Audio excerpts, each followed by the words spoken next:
आज एक फिल्म का बजट करोड़ों रुपए होता है। ऐसे में क्या आपको पता है विश्व की पहली फीचर फिल्म कितने रुपए में बनी थी? उस फिल्म का नाम क्या था और वो कब बनी? अभी हम सब इसे डिटेल में जानेंगे।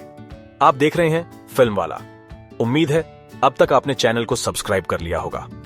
तो साल था 1906 दिसंबर का महीना और तारीख 26 यानी बॉक्सिंग दिवस। मेलबोर्न के कोलिंस स्ट्रीट पर लोगों का जमावड़ा था। बगल के एथेनियम थिएटर में एक फिल्म लगी थी, द स्टोरी ऑफ द केली गैंग, जिसे हम विश्व की पहली फीचर फिल्म के रूप में जानते हैं। ऐसा नहीं है कि इससे पहले फिल्में नहीं बन रही थीं, लेकिन एक खास बात है जो अब तक बन रही फिल्मों से इसे अलग बना देती है।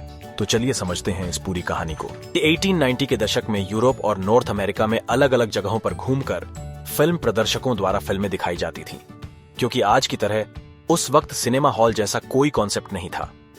ऐसे में जिस किसी निर्माता या फिल्म प्रदर्शक को अपनी फिल्म दिखानी होती तो वो दुनिया भर के किसी थिएटर को चुनते जहां नाटक या संगीत का शो होता हो, या फिर किसी होटल को नहीं तो कोई अपना टेम्पररी जगह बनाते और फिर लोगों को अपनी फिल्म दिखाते।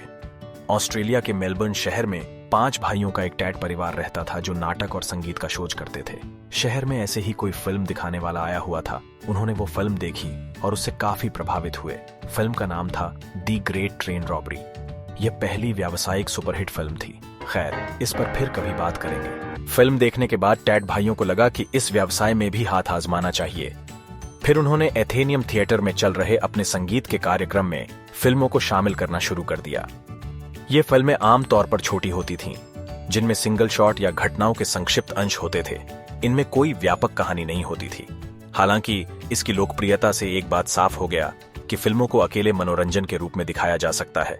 और फिर नए लोकप्रिय संगीतकारों की ध्वनि रिकॉर्डिंग के साथ इन फिल्मों के कार्यक्रम शाम तक चलने लगे। टैट्स भाइयों को लगा कि अब कुछ और करना चाहिए। फिर 1906 के शुरुआत में इन्होंने फिल्म निर्माण में अपना पहला कदम रखा और मेलबर्न उपनगर के ऊपर हॉथॉर्न नाम की एक डॉक्यूमेंट्री स्टाइल की शॉर्ट फिल्म को फाइनेंस किया। इसके बाद ये कुछ बड़ा करना चाह रहे थे, सो कहानी की तलाश शुरू हुई। फिर इन्हें लड़कपन के दिनों का देखा हुआ नाटक याद आया जो बुशरेंजर नेड केली के ऊपर था। इस कहानी ने लाखों ऑस्ट्रेलियाई लोगों को प्रेरित किया था। ऐसे में इससे बेहतर विषय और क्या हो सकता था, तो कहानी अब तय हो गई। अब बात आई फिल्म में कितने पैसे लगेंगे और लगाएगा कौन। फाइनेंसर की तलाश शुरू हुई। 2 लोग मिले, मिलार्ड जॉनसन और विलियम गिब्सन। ये दोनों पहले से दोस्त थे और साथ मिलकर केमिस्ट का काम करते थे। इन्हें भी कहानी सुनाई गई जो इनको बहुत पसंद आई। ये पैसे लगाने को तैयार हो गए। अब अगला प्रश्न था कि फिल्म का निर्देशन कौन करेगा। फिर टैट भाइयों में से चार्ल्स टैट सामने आए, क्योंकि इनको अपने शोज में सबसे ज्यादा नाटक के निर्माण का अनुभव था। कलाकारों का सिलेक्शन स्थानीय थिएटर कंपनी जिसने केली की कहानी का हाल ही में मंचन किया था उससे कर लिया गया। कॉस्ट्यूम भी उसी से ले लिया गया। ये सारा कुछ तय होने के बाद फिल्म निर्माण की प्रक्रिया शुरू हुई। फिल्म की शूटिंग मेलबर्न के आसपास ही की गई। आउटडोर सीन को फिल्माने के लिए हिडलबर्ग के पास चार्ल्स टैट की पत्नी के परिवार की संपत्ति थी, उस जगह का इस्तेमाल किया गया। जबकि इंडोर सीन को शूट करने के लिए टैट के घर के पिछले बगीचे में सेट लगाए गए। इस फिल्म को पूरा करने में 6 महीने का समय लगा और लागत आई 1000 ऑस्ट्रेलियन पाउंड, जो उस समय एक बड़ी राशि थी। अब इतना समय और पैसे लगने के बाद फिल्म को दिखाने की बारी आई, तो जिस एथेनियम थिएटर में टैट परिवार अपने संगीत के कार्यक्रम के साथ फिल्म दिखाते थे, उसी थिएटर में इस फिल्म को लगाया गया। फिल्म के प्रभाव को बढ़ाने के लिए कुछ एक्टर को रखा गया जो मंच के पीछे से स्क्रीनिंग में अपनी आवाजें देते और साउंड इफेक्ट्स पैदा करते, जिससे दर्शक फिल्म से जुड़ा हुआ महसूस करते।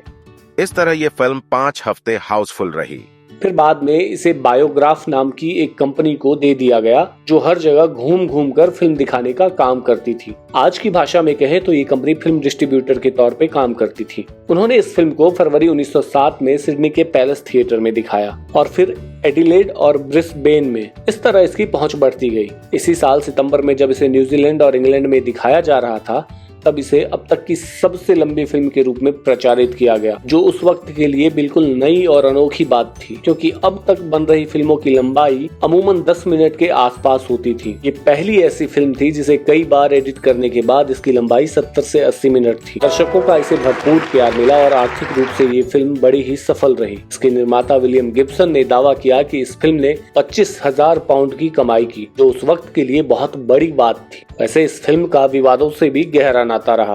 फिल्म में बुशरेंजर नेड केली को हीरो और पुलिस को विलन के तौर पे दिखाया गया। इससे विक्टोरियन सरकार और वहाँ की पुलिस प्रशासन नाराज हो गई। उन्होंने दावा किया कि द स्टोरी ऑफ द केली गैंग शहर में बढ़ रहे अपराध के लिए जिम्मेदार है और फिर इसे 2 शहरों बेनाल्ला और वांगारट्टा में बैन कर दिया गया। निर्माताओं ने फिल्म में कुछ काट-छांट किए ताकि फिल्म चल सके, लेकिन अप्रैल 1912 में विक्टोरियन सरकार ने एक बार फिर फिल्म के उस संशोधित संस्करण के प्रदर्शन पर भी पूरी तरह से बैन लगा दिया।